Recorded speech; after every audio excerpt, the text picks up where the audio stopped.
Hello दोस्तों, स्वागत है आपका स्लीपी क्लासेस में। आज मेंस डे में हम comparison of two set of fundamental rights करेंगे, एक अमेरिका के कॉन्स्टिट्यूशन और एक भारत के कॉन्स्टिट्यूशन के बीच में।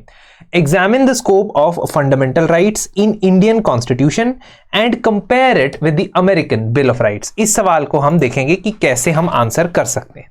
देखिए, सबसे पहली बात 10 मार्क्स का क्वेश्चन है, 150 वर्ड्स का क्वेश्चन है, तो इसमें हमें बहुत ही लिमिटेड वर्ड्स में बहुत सारी बातें बतानी होंगी। दो चीजें हम डिस्कस करेंगे। Number 1, what are the differences? Secondly, what are the similarities? इन दो डायमेंशन से हम इस आंसर को पूरी तरह कंप्लीट कर सकते हैं। यानी भारत और अमेरिका के बीच में दोनों एक सेट ऑफ राइट्स देते हैं अपने अपने कॉन्स्टिट्यूशन के अंदर, लेकिन उनमें कुछ सिमिलैरिटीज भी हैं और कुछ डिफरेंसेस भी हैं। दोनों डिस्कस कर देंगे तो आंसर कंप्लीट हो जाएगा। इस क्वेश्चन को इंट्रोड्यूस करने का बेहतरीन तरीका यह होगा जहां पे आप फंडामेंटल राइट्स और बिल ऑफ राइट्स को डिफाइन कर सकते हो, यानी बता सकते हो कि हमारे संविधान में fundamental rights part 3 of the constitution के अंदर इंश्राइंड है, जबकि अमेरिका के संविधान में बिल ऑफ राइट्स के तौर पे इन्हें इंक्लूड किया गया है। सो बेसिकली फंडामेंटल राइट्स का जो कॉन्सेप्शन है वो इंग्लैंड से जनरेट होता है, 1215 के उनके मैग्ना कार्टा से जनरेट होता है, लेकिन अब जो है बहुत सारे देशों के संविधान में इंक्लूड किया गया है। अब स्कोप की बात करते हैं तो दोनों चीजों को कंपेयर करना अगर हम टेबुलर फॉर्म में करें तो सबसे बेहतरीन तरीका यही होगा। First we'll differentiate the fundamental rights from the American so called bill of rights. पहला पॉइंट ऑफ डिफरेंशिएशन है कि भारत के संविधान में ये ओरिजिनली इंक्लूडेड थे, यानी ओरिजिनल कॉन्स्टिट्यूशन जब ड्राफ्ट किया जा रहा था 1946 से 1949 के बीच में, तब से ये हमारे संविधान का हिस्सा है। जबकि अमेरिका का जो ओरिजिनल संविधान 1787 में ड्राफ्ट बनके तैयार भी हो गया था, उसमें बिल ऑफ राइट्स नहीं था। Bill of rights came after 1791 as a set of 10 amendments. 10 amendments constitutional amendments के तौर पे वो बिल ऑफ राइट्स इंट्रोड्यूस किया गया था। सो पहला डिफरेंस ये है। दूसरा डिफरेंस है कि भारत के अंदर जो right to life and liberty है वो प्रोसीजर एस्टैब्लिश्ड बाय लॉ के हिसाब से डिफाइंड है। अब ऑल्दो आपने पॉलिटी के अंदर पढ़ा होगा कि 1978 में मेनका गांधी केस के अंदर सुप्रीम कोर्ट ने कहा कि हम प्रोसीजर एस्टैब्लिश्ड बाय लॉ के अलावा ड्यू प्रोसेस ऑफ लॉ को भी देखेंगे। अगर आपकी लाइफ और लिबर्टी आपसे छीनी जा रही है तो सिर्फ कानून के तहत वो किया जा सकता है, इतना काफी नहीं है। वो जो कानून बनाया गया है, वो जो लॉ बनाया गया है, वो जस्ट रीजनेबल फेयर भी होना चाहिए और उसकी एप्लीकेशन भी फेयर तरीके से होनी चाहिए। तो इसका मतलब ओरिजिनल संविधान के अंदर एक्सप्लिसिटली ये सब नहीं लिखा था, लेकिन सुप्रीम कोर्ट की जजमेंट से हमने ये अनाउंस किया है। जबकि अमेरिका के अंदर already due process of law के हिसाब से ही बताया गया है। तो किसी व्यक्ति की लाइफ और लिबर्टी ले जाने के लिए वहां पे ज्यादा स्ट्रिक्ट रिजीम चलती है as compare to India. Thirdly, right to property की अगर बात करते हैं तो अमेरिकी संविधान में आज भी वो एक फंडामेंटल राइट के तौर पे मौजूद है as part of the 10 amendments, as part of the bill of rights. Whereas India के ओरिजिनल कॉन्स्टिट्यूशन में ये प्रॉपर्टी का अधिकार था, बट 44th अमेंडमेंट से ये हटा दिया गया। इनफैक्ट यूएस, अमेरिका की जो बेसिक फाउंडेशन है, it is based on the principles of thinkers like John Locke.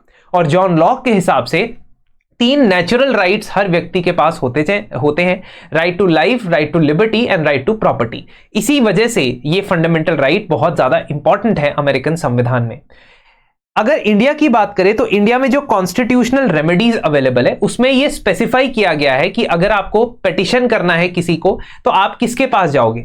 Article 32 के अंदर सुप्रीम कोर्ट के पास और आर्टिकल 226 के अंदर हाई कोर्ट के पास जाओगे यदि आपके फंडामेंटल राइट्स वायलेट होते हैं। In case of USA, right to petition is not towards only the supreme court, it is right to petition the government. एक ब्रॉडर टर्म इस्तेमाल की गई है। इस गवर्नमेंट में एग्जीक्यूटिव भी आता है, लेजिस्लेचर भी और जुडिशरी भी आता है। इसका मतलब they have given more right to petition in and the petition can go to government as well, not only to the courts और जुडिशरी। वेयरएज यूएस के अंदर जो सेकेंड अमेंडमेंट है वो राइट टू बियर आर्म्स देती है वहां पे सिटीजन्स को, है ना, हथियार रखने का फंडामेंटल राइट देती है। आपको पता ही होगा, आपने पढ़ा भी होगा, आपने देखा भी होगा यूएसए के अंदर किस प्रकार से गन कंट्रोल को लेके हमेशा डिबेट चलती रहती है। भारत में ऐसा कोई फंडामेंटल राइट नहीं है। भारत में लीगल राइट हो सकता है बियर आर्म्स, वो भी आर्म्स एक्ट के अंदर एक लिमिटेड टाइम फ्रेम के अंदर, एक लिमिटेड क्वांटिटी में। बेल की बात करते हैं, यदि कोई अरेस्ट हो जाता है तो बेल एक्सप्लिसिटली भारत के संविधान में एक फंडामेंटल राइट के तौर पे नहीं दिया गया है। इसका मेंशन या ये शब्द भी कॉन्स्टिट्यूशन के अंदर मेंशन नहीं किया गया है, जबकि यूएस के कॉन्स्टिट्यूशन ने वहां का 8th अमेंडमेंट क्लियरली कहता है कि bail shall not be denied to an accused. Again आगे हम सिमिलैरिटीज में देखेंगे, दोनों ही अदालतों के पास, दोनों ही जुडिशरी के पास ये स्कोप होता है कि उस फंडामेंटल राइट्स को इंक्रीज या रिड्यूस कर सकता है। आगे हम देखेंगे। फ्रीडम ऑफ प्रेस की अगर बात करें तो संविधान यूएसए का जो है वो एक्सप्लिसिटली क्लियरली लिखता है कि फ्रीडम ऑफ प्रेस जो है एक फंडामेंटल राइट है, जबकि भारत के संविधान में फ्रीडम ऑफ प्रेस एक फंडामेंटल राइट के तौर पे मेंशन नहीं किया गया है, जबकि सुप्रीम कोर्ट ने इसे right to freedom of speech and expression का पार्ट माना है in later judgments, for example Romesh Thapar judgment 1950 की। तो इसका मतलब है अगेन सेम थिंग कि एक्सप्लिसिटली मेंशन नहीं है, लेकिन यूएसए के कॉन्स्टिट्यूशन में एक्सप्लिसिटली मेंशन है। ये कुछ मूलभूत डिफरेंसेस हैं between US and Indian constitution. अब because it's a 150 mark question, आपने टेबुलर फॉर्म में दिखाया तो कम शब्द लगे। Second part of the question will be what are the similarities. Similarities बहुत सिंपल है, दोनों ही संविधानों के फंडामेंटल राइट्स एब्सोल्यूट नहीं है, उनके ऊपर रिस्ट्रिक्शन लगाई जा सकती है। नो डिनायल ऑफ बेल, चाहे वो एक्सप्लिसिटली हो या इंप्लिसिटली हो, भारत के संविधान में भी इंप्लीमेंट किया जाता है। दोनों ही संविधानों में रिलीजियस फ्रीडम और इंडिविजुअल फ्रीडम की जगह है, ऑल्दो किस हद तक मिलती है दैट एक्सटेंट में डिफर, बट सिमिलैरिटी निकालनी हो तो ये सिमिलैरिटी निकाली जा सकती है। Both constitutions are anti discriminatory, दोनों ही संविधान डिस्क्रिमिनेशन के अगेंस्ट है। अच्छा, पहले अगर आपको मैं बताऊं डिफरेंसेस में, तो यहां डिफरेंसेस में आप कह सकते हो कि इंडिया का जो स्टांस है वो ज्यादा स्ट्रिक्ट रहा है against any kind of discrimination, whereas US के संविधान में पहले सिविल वॉर से पहले, अमेरिकन सिविल वॉर से पहले डिस्क्रिमिनेटरी एलिमेंट्स नजर आते थे। एग्जाम्पल के तौर पे 1863 तक जो ब्लैक सिटीजन्स थे, बेसिकली सिटीजनशिप तो उनको मिलती ही नहीं थी, वो तो स्लेव्स थे, तो ब्लैक रेजिडेंट्स को 3/4 वोटिंग राइट मिलता था। मतलब उनके वोट की वैल्यू एक व्हाइट अमेरिकन के वोट के वैल्यू के 3/4 के बराबर होती थी। ठीक है, तो इसका मतलब 3/5 के बराबर होती थी। इसका मतलब कि it use to be a fraction of what the value was of the white voter, which again was changed after the American Civil War. but हमारे भारत के अंदर ऐसा कुछ भी नहीं था, हमने यूनिवर्सल एडल्ट फ्रेंचाइज शुरुआत से ही दी है। Both provide freedom of speech, both provide freedom of movement, and both are open to interpretation by the respective Supreme Court. Bharat का सुप्रीम कोर्ट भी आर्टिकल 21 के अंदर right to life and liberty को कई बार expand कर चुका है, जबकि यूएसए का सुप्रीम कोर्ट भी कई बार फंडामेंटल राइट्स के ऊपर, एंटी कॉम्पिटिशन लॉ के ऊपर बड़ी सारी जजमेंट्स दे चुका है और उससे उसने संविधान की री इंटरप्रिटेशन की है। Also it is dependent upon how the जजेस आर पैंड आउट। तो सुप्रीम कोर्ट ऑफ यूएसए के अंदर जिस प्रकार के जजेस हैं, जितने जजेस हैं इनफैक्ट, वो भी बटे हुए हैं किसी प्रकार से कंजर्वेटिव और लिबरल जजेस के अंदर, है ना। तो उसके अंदर नहीं जाएंगे क्योंकि हमसे डिफरेंशिएशन पूछा नहीं है जुडिशरी के बारे में, हमसे डिफरेंस पूछा है राइट्स के बारे में, तो हम राइट्स के बारे में बात करेंगे। खैर, कंक्लूड करने के लिए सिंपली ये बता सकते हैं कि चाहे दोनों देश different set of rights enshrine करते हैं और डिफरेंट टाइप के स्ट्रक्चर्स के द्वारा गवर्न किए जाते हैं, बट ये समझना जरूरी है कि दोनों एक वाइब्रेंट पॉलिटिकल डेमोक्रेसी बनाने की कोशिश करते हैं।